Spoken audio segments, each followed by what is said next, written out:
10h midi, Valérie Expert. Média. Bonjour à toutes et à tous, bonjour Gilles Gansman. Bonjour Valérie. Bonjour Sylvie Tescu, on est ravis de vous recevoir ce matin. On est vraiment fiers et heureux parce que vous êtes ce soir à l'affiche de cette fiction fugueuse, 6 épisodes. C'est coup de poing, c'est une fiction coup de poing incroyablement réaliste sur une adolescente qui se prostitue. Voilà, donc, qui se perd. Bonjour. Oui, qui se perd. Bonjour à vous. Oui, c'est une série qui parle justement de l'adolescence qui ne voit pas le danger en fait, qui a l'impression qu'elle vit une histoire d'amour fabuleuse et qui ne se rend pas compte que petit à petit elle est en train de glisser vers l'enfer. Elle vit l'enfer en fait par amour et en fait elle se fait manipuler. Ouais. Elle a l'impression qu'elle est d'accord avec ce qui se passe, mais en fait on n'est pas d'accord quand on est manipulé. Et elle cache évidemment ce que font, on en parlait hors micro, voilà. Elle cache à ses parents, comme tous les adolescents, pour avoir un peu de liberté, un peu de ce qu'elle vit.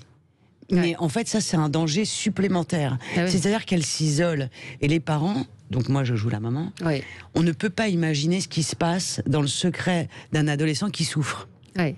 Et donc, c'est très dur de se battre contre ce qu'on ignore. Et donc, ça rompt un peu le dialogue par moment. Et ça fait un affrontement.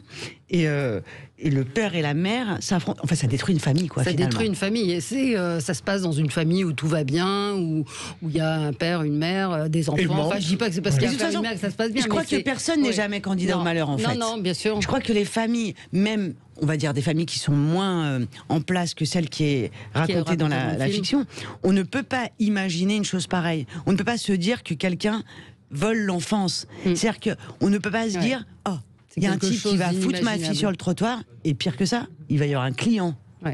C'est impossible. Et moi, à force de faire les interviews, j'entends les gens qui me disent, mais qu'ont raté les parents? Mais je dis, mais les parents, ils ratent rien. Ils font ce qu'ils peuvent. Ils courent derrière un tapis qui va trop vite. Ils courent derrière une histoire qui leur échappe. Qui leur échappe. Avec une société qui est aujourd'hui... Il faut faire quoi alors quand on est parent? Il faut pas faire quoi quand on est parent? Il faut faire prendre conscience aux gens que consommer, entre guillemets, c'est ça s'appelle comme ça. Une jeune fille de 16 ans qui est enfermée entre 4 murs, c'est pas possible en fait. Normalement, c'est pas possible. Ça devrait sortir du possible, quoi, de leur cerveau. C'est un truc de fou, quoi. Pour vous, c'est les hommes qui sont plus responsables qu'elle? En fait, l'innocence, je pense qu'elle est toujours volée. Je pense que c'est toujours l'agresseur qui est responsable. C'est toujours la personne consciente qui est responsable. On ne peut pas penser qu'un enfant, quel qu'il soit, puisse anticiper une chose pareille. En revanche, une personne qui vous fout sur le trottoir, elle l'anticipe. C'est impossible que ça arrive sur le moment. On se dit pas, bah tiens, t'es sur le trottoir, tu vas y rester. C'est pas vrai. Et on le voit dans la série. Il l'amène tout doucement à lui faire croire que c'est elle qui décide ça. Il l'amène tout doucement à lui faire croire que c'est une joie et qu'elle va réussir à atteindre le bonheur. Alors c'est des petites marches à monter, cocotte. Et puis finalement derrière ça sera beaucoup mieux. C'est un peu, finalement, c'est ça la manipulation. C'est de faire croire à un discours qui est normal, de dire si tu travailles bien, tu auras quelque chose, ça paye le travail. Sauf que lui, il lui dit si tu travailles bien en faisant la prostituée, quoi.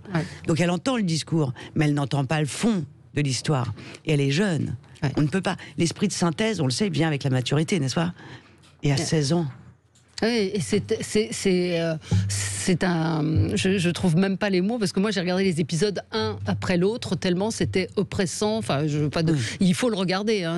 C'est remarquablement... On va citer Michael Youn qui joue votre mari. Donc là, vous le retrouvez. Vous aviez déjà joué avec lui dans Deux Gouttes d'eau. Fanny Cotenson qui fait la grand-mère, qui est formidable. Romane Joly dans le rôle de Léa, qui est exceptionnelle, parce qu'elle est solaire, elle montre effectivement toute elle a envie de vivre. Elle a envie de vivre. C'est une jeune fille qui a envie de vivre. C'est pas, contrairement à ce qu'on voit souvent, des enfants déjà blessés, etc. Là, elle a aucune raison et on voit l'engrenage dans lequel elle tombe. On va en reparler. C'est une idée originale de François Rozon et Michel Allen. Et le scénario, il faut dire, scénario, adaptation et dialogue formidable. Vraiment, Manon Dilis et Jérôme Cornuau, parce que c'est d'un réalisme. Je pense que tous les parents pourront s'y retrouver. Alors Gilles, d'abord, on a la question du jour qui ne concerne pas... Revenons pardon, à l'émission Média. Oui. La question du jour, eh bien, ça a fait la une, je vais vous en parler dans mon zapping. Oui. C'est l'actualité, c'est la une de Paris Match. Vous l'avez vu, Sylvie Testu? Oui, je l'ai vu. Êtes-vous choqué par cette une? Pensez-vous qu'on a volé la vie privée d'Éric Zemmour? Je pense que vous allez en débattre tout à l'heure, Valérie, à 11h. Eh bien, à 10h45 même. Eh bien, alors, nos auditeurs sont partagés sur le compte Twitter de Sud Radio. Ça vote pas mal.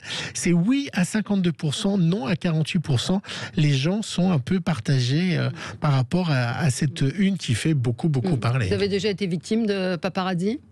Oh, ça m'est arrivé 1 ou 2 fois, mais une fois, j'ai beaucoup rigolé. Bon, je fume beaucoup, je le cache pas, je l'écris dans mes bouquins. Et j'étais à vélo avec une cigarette, c'était l'hiver, et donc les pots d'échappement faisaient beaucoup de fumée, ma cigarette aussi. Et donc, ils avaient titré « Sylvie se camoufle derrière des nuages de fumée ».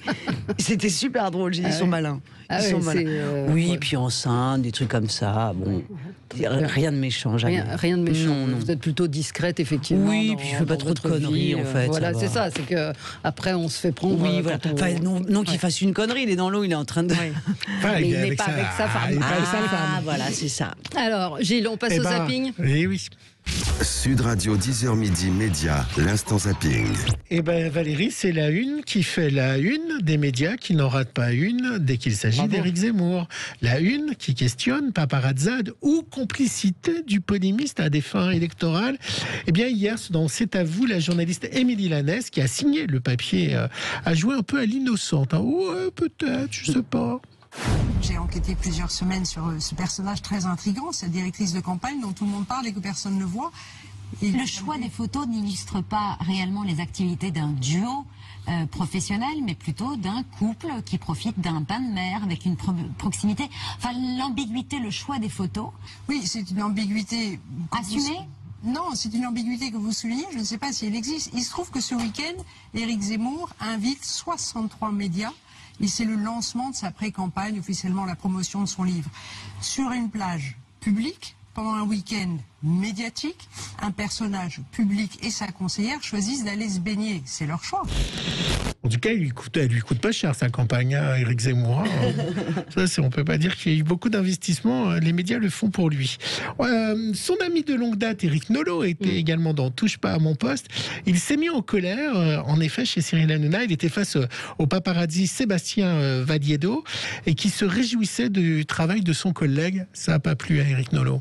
C'est une histoire qu'on sait de tous à peu près depuis plusieurs mois.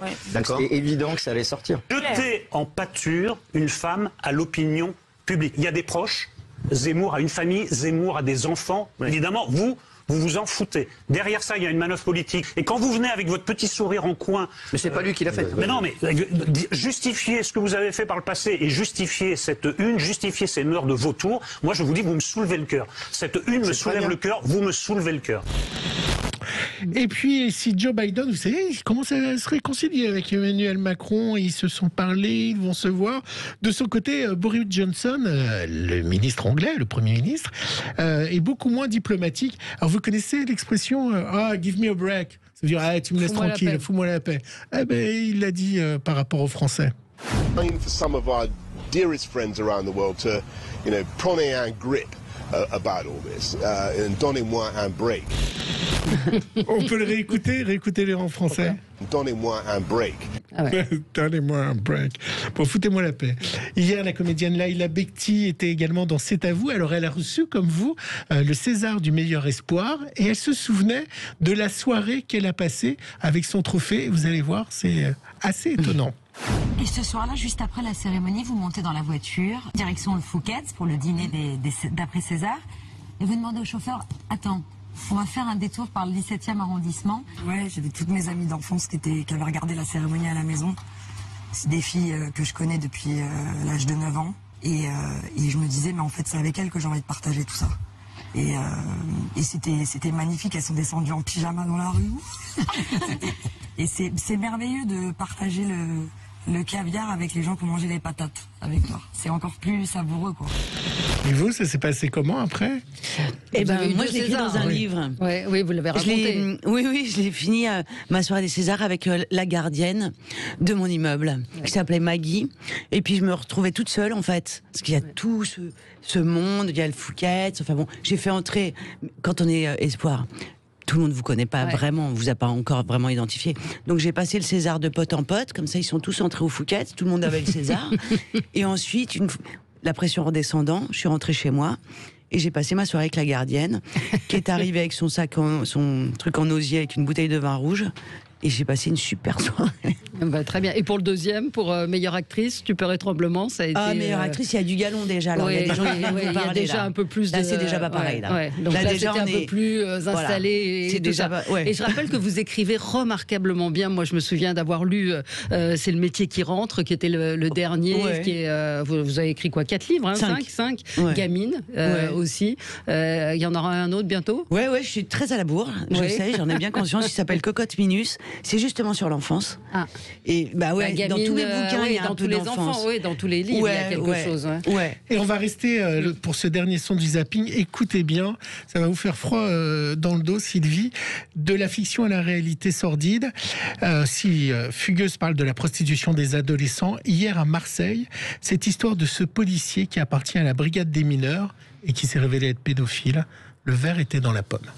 Effrayant même qu'un collègue en qui on fait confiance puisse avoir une double vie comme ça et tromper tout le monde, manipuler tout le monde. Franck Farassi n'en revient toujours pas. Il a travaillé pendant 2 ans avec Julien P., un autre policier de 42 ans de la brigade des mineurs. En fin de semaine dernière, ce dernier a été mis en examen et placé en détention provisoire pour viol et agression sexuelle sur mineurs. Jusqu'à ce qu'il soit incarcéré, c'était quelqu'un de sympa, tout le monde l'adore, le bon copain, rien à dire, quoi, le collègue parfait, quoi. C'est un échange de SMS avec un mineur victime qui a éveillé les soupçons de ses collègues. Le collègue étant président d'une association qui s'occupe des enfants maltraités, c'était pas choquant, enfin c'est de l'empathie, mais le mineur apparemment, de ce que je sais, c'était plaint auprès de la directrice du foyer. Les enquêteurs découvre dans son ordinateur des photos et vidéos à caractère pédopornographique. Je remercie d'ailleurs les collègues de la brigade des mineurs parce que s'il n'y avait pas eu de doute, il serait encore là, il travaillerait et puis on saurait rien, quoi.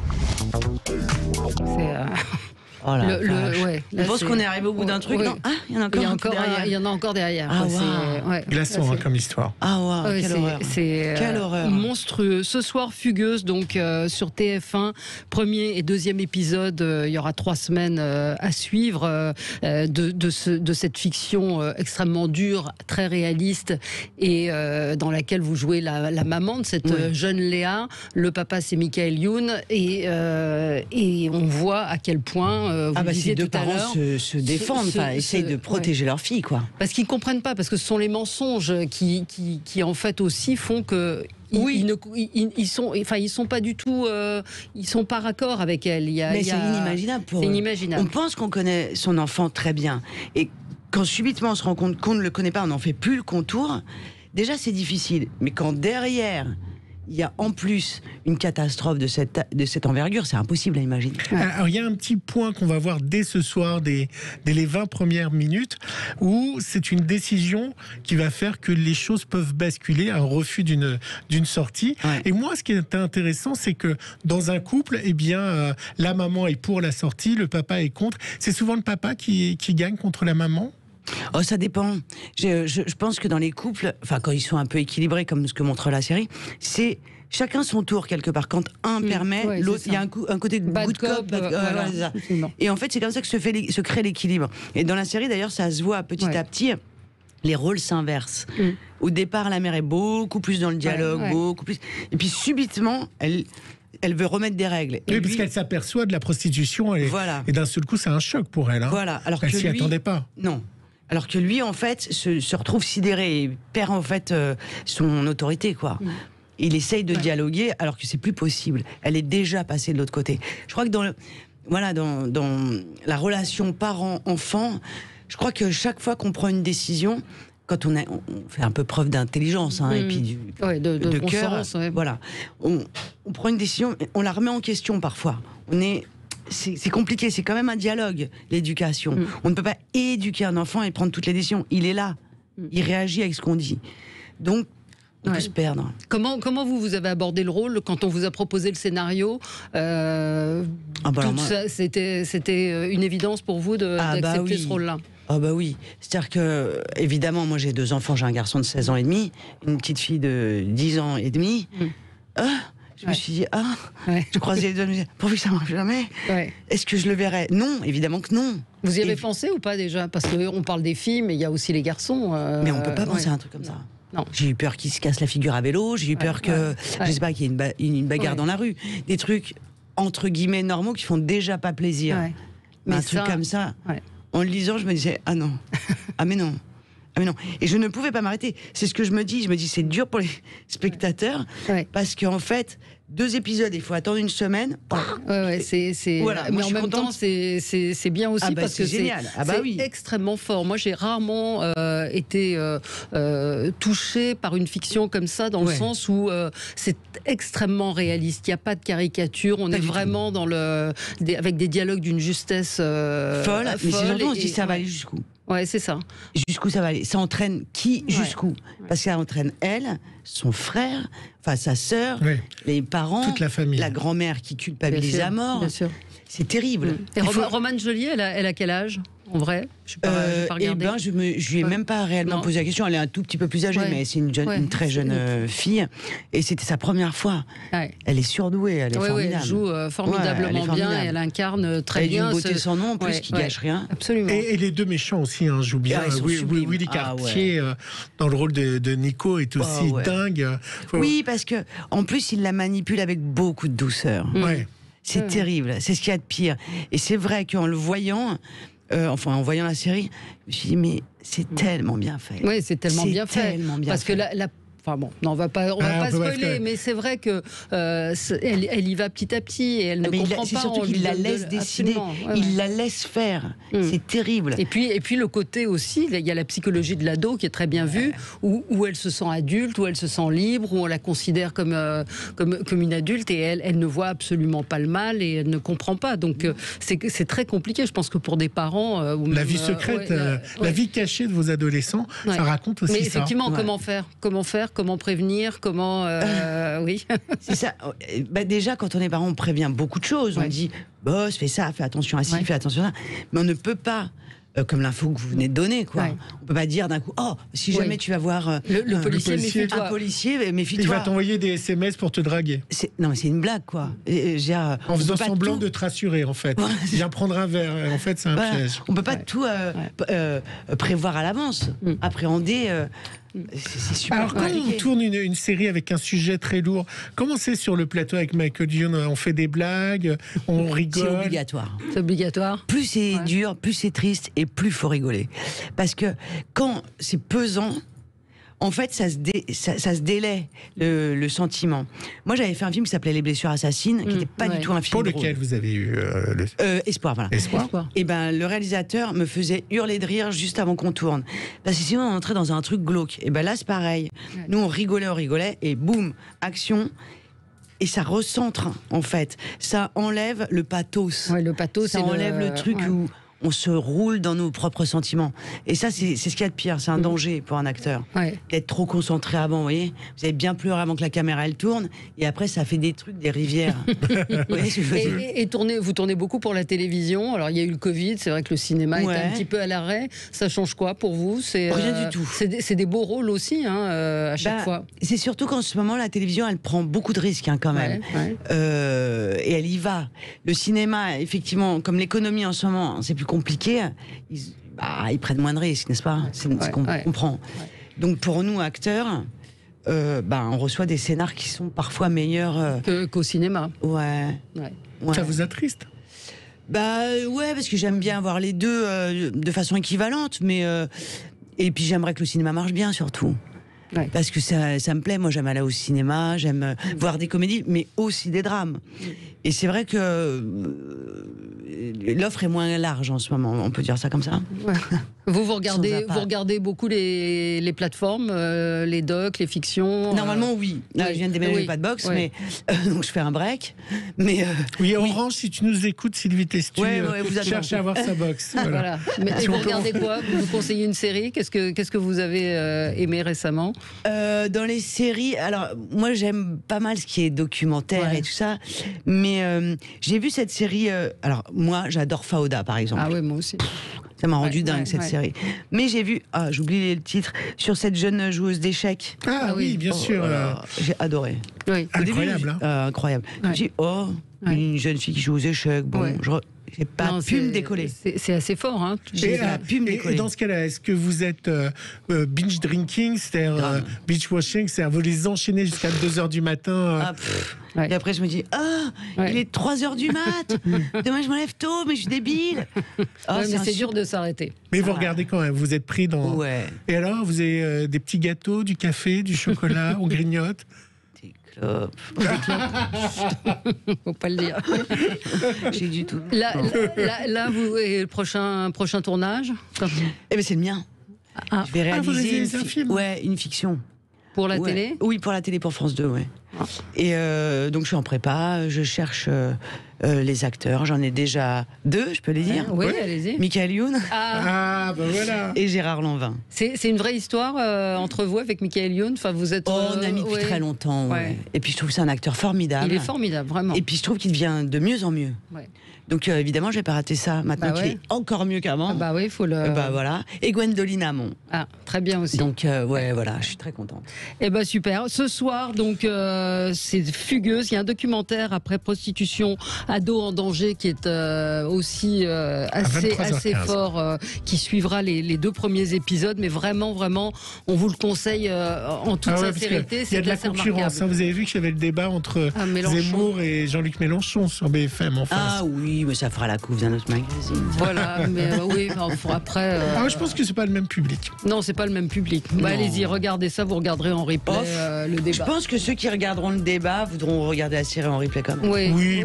Parce qu'il y a un truc à l'intérieur quand même qui est. Ouais, très très grande fiction, vraiment, je le dis, allez-y. Fugueuse ce soir, épisode 1 et 2. Regardez absolument Sylvie Testu, Michael Youn, Fanny Cotenson, Romane Joly, et puis Julie Depardieu qu'on n'a pas cité, qui est incroyable. Qui est incroyable aussi, réalisé par Jérôme Cornuau. Merci à vous. On se retrouve dans un instant avec Franck Leboeuf.